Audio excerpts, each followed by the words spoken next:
Once, in a small, bustling village nestled between rolling hills, there lived a man named Horace.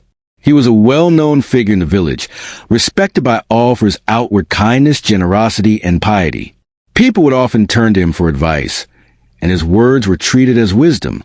He attended every prayer service, helped the poor, and was the first to volunteer for any charitable cause.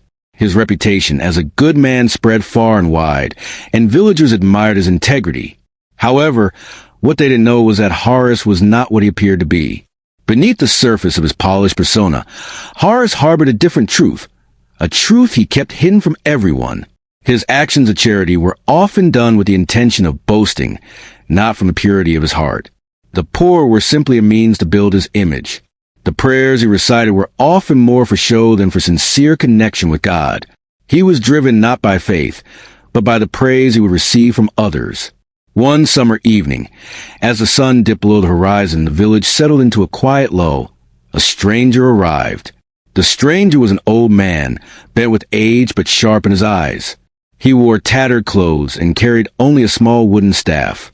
His appearance was humble, but there was a peculiar air of wisdom about him. He wandered into the village square and began asking people about the village, its customs, and its people. Curious about the stranger, Horace approached him, as he did with any unfamiliar face in town. He greeted him warmly, his practiced smile in place. "Greetings, brother. Welcome to our village. I see you're a traveler. Please, allow me to offer you some food and rest." "You must be tired from your journey," Horace said, his voice smooth and inviting. The old man studied Horace for a moment, as if seeing straight to the layers of civility and politeness. He smiled faintly and replied, "Thank you for your kindness. I am indeed tired, and food would be a blessing." The two of them walked toward Horace's house, where he prepared a simple meal. As they sat and ate, the old man did not speak much, but Horace, eager to display his generosity, began recounting all the good deeds he had done in the village, the donations he had made, the prayers he had led, the festivals he had organized. With each word, he painted a picture of himself as the village's unsung hero. The old man listened quietly, but his sharp eyes never left Horace's face. After a while, Horace, feeling that he had established himself as a man of great virtue, asked, "So, what brings you to our village? Old man, are you in search of something?" The old man paused, his gaze softening. "I am in search of truth," he said. "You see, I've traveled far and wide, and I've learned something very important on my journey.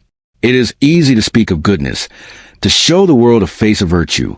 But true goodness is often hidden, like a seed that grows beneath the soil, unseen by the eyes of the world."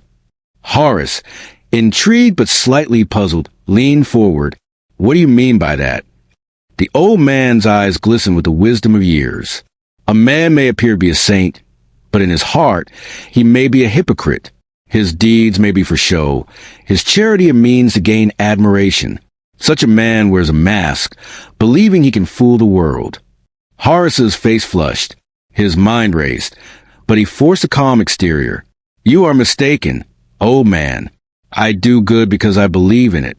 I help because I want to. I am not a hypocrite." The old man raised an eyebrow but said nothing. Instead, he reached into his bag and pulled out a small mirror. He placed it on the table before Horace and said, "Look into this mirror, my son. It reflects not just your face, but the heart behind it." Horace hesitated, but finally looked into the mirror.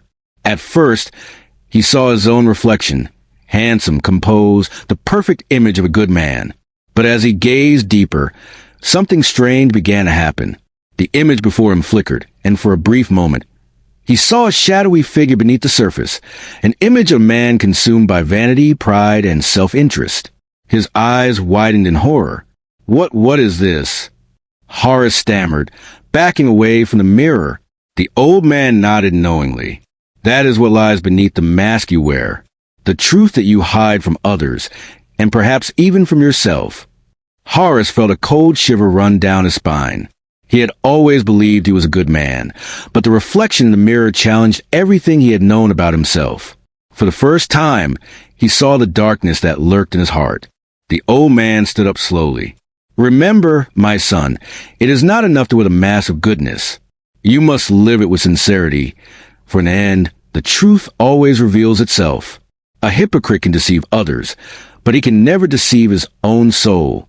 With that, the old man turned and left, leaving Horace alone in his thoughts, the mirror still on the table before him. The next day, Horace awoke with a heavy heart. The words of the old man echoed in his mind, and he could no longer ignore the truth. He had spent his life seeking praise, but now he realized that true virtue came from a pure heart, not from the desire for recognition. From that day forward, Horace changed. He began helping others not for the applause, but out of genuine care. He no longer boasted of his good deeds, and he approached his prayers with true humility. He removed the mask he had worn for so long, embracing a new way of living, one rooted in sincerity, kindness, and honesty.